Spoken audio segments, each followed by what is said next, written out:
Okay, one more problem identifying redox reactions, and then once we identify redox reactions, what is the reducing agent and what is the oxidizing agent? And so in this case, all three of these reactions are redox reactions. I want to go through and assign the charges to figure that out.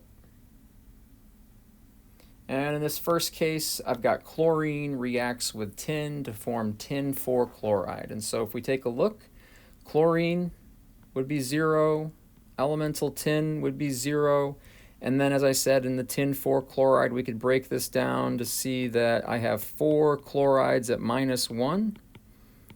The whole thing is neutral, so tin needs to be 4+ for this to balance out.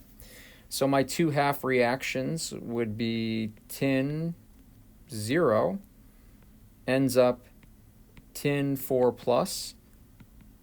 It would do that by losing 4 electrons, so that's our oxidation half reaction, which makes tin our reducing agent. And then by default, chlorine would have to be our oxidizing agent. If we go and look at the other half of the reaction, I end up with 2 chlorines, 0, and that leads to 4 chlorides -1. How do I do that? By adding in 4 electrons. And so that would be our reduction half reaction, right? And that would make chlorine our oxidizing agent.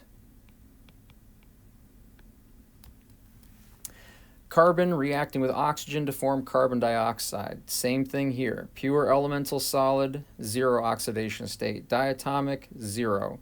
And then in carbon dioxide, we can break that down to see carbon, 2 oxygens at -2 each. That's -4. So carbon needs to be 4+ for that to balance out. So our half reactions, carbon would go from 0 to 4+.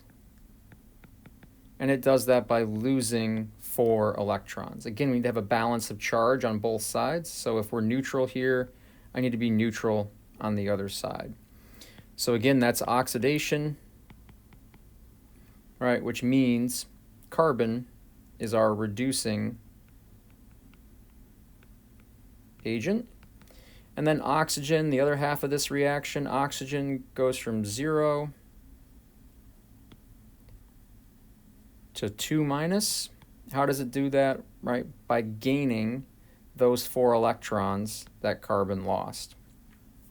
And gaining electrons is reduction, but that makes oxygen our oxidizing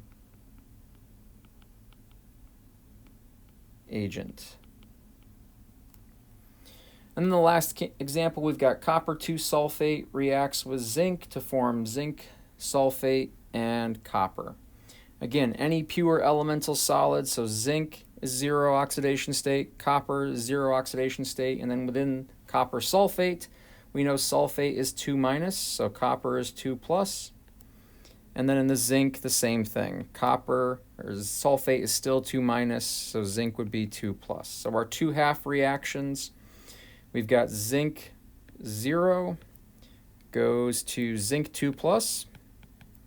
And it did that by losing 2 electrons, so that would be oxidation, which makes zinc our reducing agent.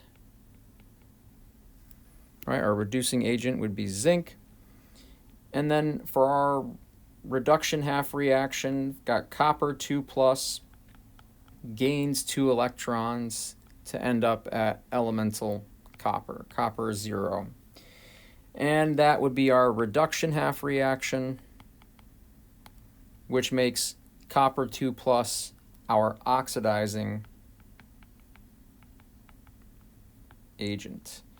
And more importantly, when you answer this question, it doesn't want just copper. It actually is going to want you to say that copper 2 sulfate, is our oxidizing agent. So again, like the previous questions, we take a look, we assign charges on both sides, and then we figure out, looking at the half reactions, did this gain electrons, did this lose electrons, and remembering that the oxidation half reaction contains the reducing agent. The reduction half reaction, that's where we're going to find the oxidizing agent, because the reducing agent, it itself gets oxidized. It causes reduction. The oxidizing agent causes oxidation. It itself gets reduced in the reaction. Because it gains electrons, right? The oxidizing agent gains electrons. That allows something else to lose those electrons being oxidized. So hopefully that helps with the redox chemistry questions for the homework.